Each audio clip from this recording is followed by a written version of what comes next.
ఓం నమః శివాయ. సోమకళాధరమౌళౌ కోమలఘనకంధరే మహామహసి స్వామిని గిరిజానాదే మామక హృదయం నిరంతరం రమతాం. ఈ శ్లోకంలో ఆచార్యులు పరమేశ్వరుణ్ణి నిరంతరం రమిస్తూ ఉండాలి, ఎప్పుడు మనస్సులో ఆయనే స్థిరంగా ఉండాలి అనేటటువంటి ప్రార్థన మరొక శ్లోకంలో చేయిస్తున్నారు. దానికి ఏమంటున్నారు? సోమకళాధరమౌళవు.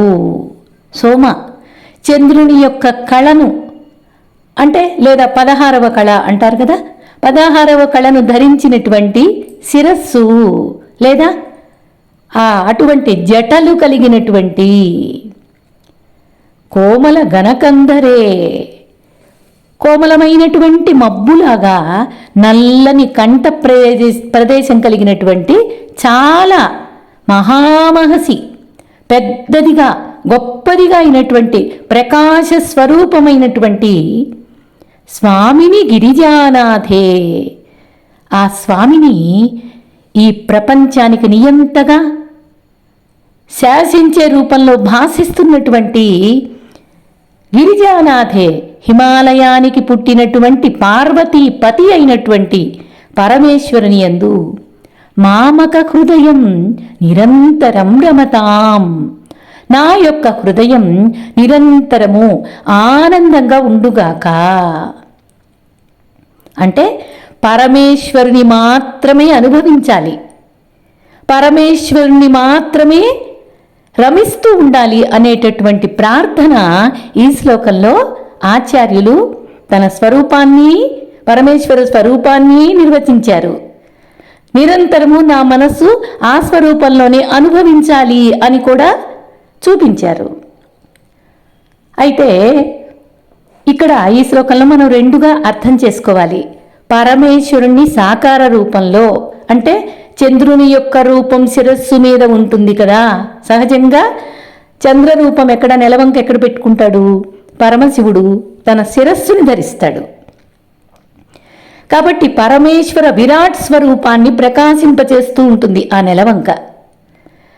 ఏదైనా అత్యున్నతమైనది ఎక్కడ పెడతాము అంటే శిరస్సు మీద పెడతాము. ఆయన శిరస్సు మీదే నెలవంక ఉంది అంటే విరాట్ స్వరూపమంతా ప్రకాశింపచేస్తూ ఉంటుంది.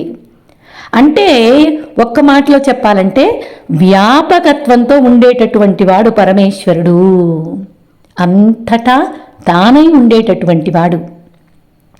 ఇంకా భక్తానుగ్రహం కోసం హాలాహలాన్ని కూడా మింగినటువంటి వాడు. ఆయన లక్షణం చెప్పాలి అంటే ఎన్నేమి చెప్తాం, ఏమని చెప్తాం? ఇలాగా ఈ రెండు ఆయన విరాట్ స్వరూపాన్ని, ఆయన హాలాహలం భక్తానుగ్రహం కోసం మింగినటువంటి స్వరూపాన్ని ఆయన లక్షణాలుగా చెప్తున్నారు. కానీ ఆయన తత్వం మొత్తం కూడా ఈ మహామహసి అనేటటువంటి పదంలో నిక్షిప్తం చేశారు. అనంత చైతన్య ప్రకాశంతో ఆయనే ఉంటాడు. అంటే అదేంటి, అలా ఎలాగ మనం తెలుసుకోవాలి అనంటే అది తెలియని ప్రకాశం. తెలియనిది అంటే ఎట్లా? తెలియదు అంటే, తెలియడం అంటే వేరుగా చూస్తే తెలియడం అవుతుంది. ఫలాంది చూసి ఇది నాకు తెలిసింది అని చెప్పడం అవుతుంది. కానీ ఆ ప్రకాశం నేనే, అందుకని అది తెలిసేది కాదు, స్వయం అనుభవం. ఇంకా చెప్పాలంటే మనకి కనపడుతున్నటువంటి వెలుగుల కంటే వెలుగైన వాడు. మనకు తెలిసిన సూర్య చంద్ర అగ్నులను కూడా ఆయనే, ఆయన తేజస్సుతోనే, ఆయన తేజస్సే అందిస్తాడు. ఆ ప్రకాశం కూడా ఆయన తేజస్సే. ఇంకా చెప్పాలంటే జ్ఞాన ప్రకాశం, జ్ఞానంతో మాత్రమే అనుభవం ద్వారా ఆ ప్రకాశాన్ని అనుభవించేటటువంటి తత్వం తప్ప ఇంకొకటిగా చెప్పడానికి లేదు, ఇంకొకటి కాదసలు అని. ఇలాగే జ్ఞాన ప్రకాశం లేదా విజ్ఞాన ప్రకాశం, అనుభవ ప్రకాశం ఇలా చెప్పుకోవచ్చు. అంటే ఏంటి? సృష్టి స్థితి లయాలకు ఆయనే నియంత, ఆయనే శాసించేవాడు. సృష్టి ఎలా జరగాలి, స్థితి ఎలా జరగాలి, ఈ లయం అనేది తనలో నుంచే ఎలా వచ్చింది, ఎలాగ స్థితిగా ఉంది, ఎలా లయం చేసుకుంటాడు, ఆయనే శాసించేటటువంటి కర్త. ఇంకా ఆయన హిమవంతుని అమ్మవారిని అంటే పార్వతీదేవిని అనుగ్రహించినటువంటి ఆయన రూపం. ఆయన లక్షణాలు చెప్పాలంటే ఇంకా ఎన్నైనా చెప్పుకోవచ్చు. అటువంటి రూపం ఏమిటి అంటే సగుణ రూపం. ఇలాగా సగుణం నిర్గుణం రెండు రూపాల్లో నా మనస్సులో నిండుగా ఎప్పుడు కుదురుకొని ఉండుగాక. ఈ విధంగా ప్రయత్నం చెయ్యడం ద్వారా దాన్ని నిలబెట్టుకోవడం అనేది జరిగి తీరాలి. ప్రయత్నం చేస్తూ చేస్తూ చేస్తూ సగుణ రూపం ఇలా ఉంటుంది అని మనకి తెలుసు. అనేక శ్లోకాలలో ఆచార్యులు మనకి తెలియచేస్తూ ఉన్నారు. అనేక రూపాల్లో మనం దర్శించి ఉన్నాం. నిర్గుణ రూపం ఏమిటి అంటే అనుగ్రహ రూపం, జ్ఞానస్వరూపం, విజ్ఞాన వైభవం, అదే నేను. ఈ రెండు నా హృదయంలో కుదురుకొని ఉండాలి అనే ప్రయత్నం చెయ్యాలి. ఆ ప్రయత్నం చెయ్యాలి, అది నిలబెట్టుకోవాలి అంటే ఒక చిన్న వృత్తాంతం చెప్తున్నారు ఆచార్యులు. సంధ్య అనే పదం అందరం వింటాం. ప్రాతఃసంధ్య, సాయం సంధ్య అనేది వింటూ ఉంటాం కదా. ఆ సంధ్యాదేవి అనే ఆమె ఒక వృత్తాంతం గురించి తెలుసుకుందాం. మానస పుత్రిక, బ్రహ్మ మానస పుత్రిక ఆ సంధ్యాదేవి. ఈమెకి ఒకసారి మనస్సులో కామభావం వచ్చింది. ఆ భావం మనస్సులో మొదలవగానే తన మీద తనకే కోపం వచ్చింది. నేనేంటి, నాకు ఈ ఆలోచన ఏంటి, ఈ కామ వాసన ఏంటి అనే కోపం తన మీద తనకే వచ్చింది. ఈ కామ కోరిక అనేది లేకుండా ఉండాలి, ఎప్పుడు ఎవరికి రాకూడదు, దానికోసం నేనేదైనా చెయ్యాలి అని స్పష్టంగా మనసులో నిర్ణయం చేసుకుంది. ఈ కామవాసన అనేది రాకూడదు, ఎవరికి రాకూడదు, ఎప్పుడూ రాకూడదు అని నిర్ణయం చేసుకుంది. దానికి మార్గం ఏమిటి అని ఆలోచించింది. వెంటనే అర్థమైంది, తపస్సే దీనికి మార్గం అని నిర్ణయించుకుంది. నిర్ణయించుకుని చిన్న వయసు, ఆ వయసులోనే ఆ నిర్ణయం తీసుకుంది. చంద్రభాగ పర్వతం అని ఒక పర్వతం ఉంది. ఆ పర్వతం మీద గృహల్లోహిత సరోవరం అనేటటువంటి స్థల ప్రదేశం, ఆ సరోవరం పక్కన ఆమె కూర్చొని ఉంది. ఇదంతా బ్రహ్మదేవుడు గమనించాడు. బ్రహ్మమానస పుత్రిక కదండి, బ్రహ్మదేవుడు గమనించాడు. ఇదంతా చూసి వశిష్ఠ మహర్షిని పిలిచాడు. పిలిచి, అయ్యా నువ్వు వెళ్ళి జ్ఞానోపదేశం చెయ్యి ఆమెకి అని చెప్పాడు. వశిష్ఠ మహర్షి ఆ సంధ్యాదేవి దగ్గరికి వచ్చాడు. ఆమెకు పంచాక్షరి మంత్రోపదేశం చేశారు. ఇలా తపస్సు చేసుకో, నీవు ఏమైతే అనుకున్నావో అది నీకు పరమేశ్వరుడిస్తాడు అని చెప్పి ఆయన వెళ్ళిపోయాడు. ఆమె ఏం చేసింది, తపస్సులో కూర్చోవటం 4 యుగాల పాటు తీవ్ర తపస్సు చేసింది. అంటే మనకు కాలంతో అసలు ఎస్టిమేషన్ వేయటానికి కూడా వీలు లేనటువంటి యుగాలు, 4 యుగాల పాటు తీవ్ర తపస్సు చేసింది. ఆ తరువాత పరమేశ్వరుడు ప్రత్యక్షమయ్యాడు. ఏం వరం కావాలి కోరుకో అని అడిగాడు. స్వామి, ఈ తపస్సుకు ముందు కారణం నా లోపల కామభావన రావడం. ఈ భావన అనేది రాకుండా ఉండాలనే ఆలోచనతో నేను ఈ తపస్సు అయితే ప్రారంభం చేశాను. కానీ నిర్మూలన చెయ్యడం జరిగే పని కాదు, ఆ నిర్మూలన అనేది జరగకూడదు అని కూడా నాకు ఇప్పుడు అర్థమైంది. కాలక్రమేణా ఈ తపస్సు వల్ల నాకు అర్థమైంది. కానీ చిన్న వయసులో ఈ కామ భావన అనేది కలగకూడదు అని వరం అడిగింది. పరమేశ్వరుడు ఆయన విరాగి కదండి, వైరాగ్య భావనతో ఉంటాడు, వైరాగ్యాన్ని బాగా ప్రోత్సహిస్తాడు.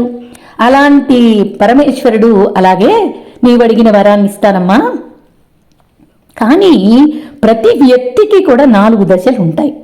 అవేమిటి అంటే బాల్య, కౌమార, యవ్వన, వార్ధక్యం. ఈ 4 దశలు ఉంటాయి, ప్రతి వ్యక్తికి ఉంటాయి. అయితే ఈ బాల్యము కౌమారము నువ్వు అడిగినదే కామవాసనలు లేకుండా చేస్తాను. మూడో దశ అయిన యవ్వనంలో మాత్రం కామం ఉండనే ఉంటుంది. లేకపోతే సంసార చక్రం తిరగలేదు. అది జరిగి తీరాలి. ఆ సంసార చక్రం సాఫీగా జరుగుతూ ఉండాలి. ఎందుకు అంటే జీవులు చేసుకున్నటువంటి కర్మల ఫలితాలు అందుకోవడం అనేది ఉండాలి కదా. అది ఉండాలి అంటే సంసార చక్రం తిరగాలి కదా.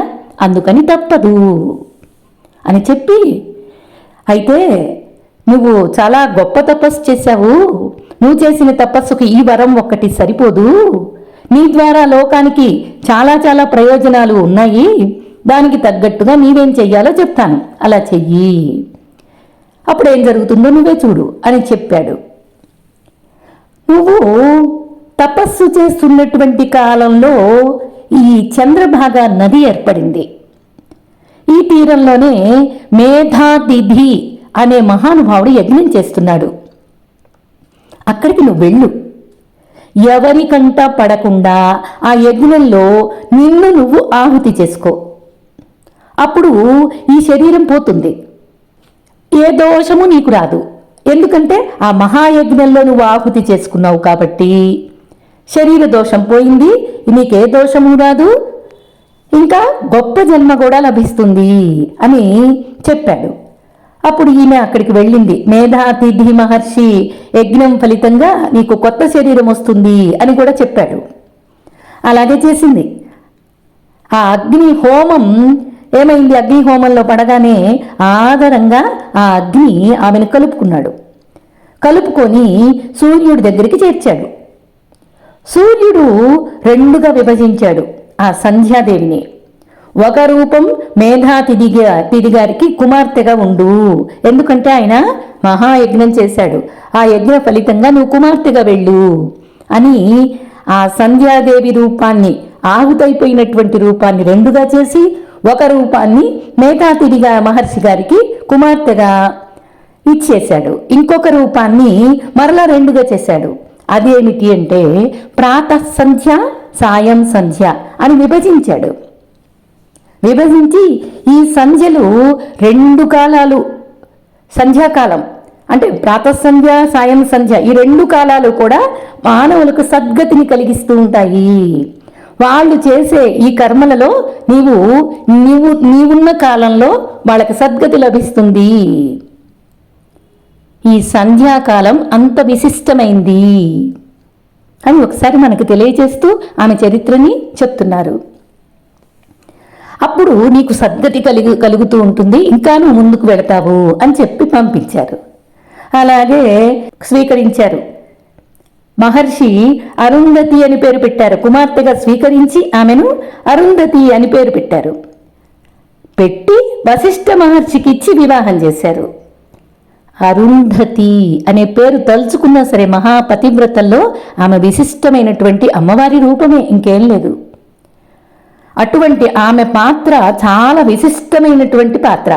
పతివ్రత, మహాసాధ్వి. ఈమె మాటల చాతుర్యంతో గిరిజా కళ్యాణమే జరిగింది. ఎన్ని కుటుంబాలు, ఎన్ని ప్రాణాలు, ఎన్ని దేవతలకు సహాయాలు, మానవులకు మహర్షులకు సహాయాలు ఈమె వల్ల ఎన్నో జరిగినాయి.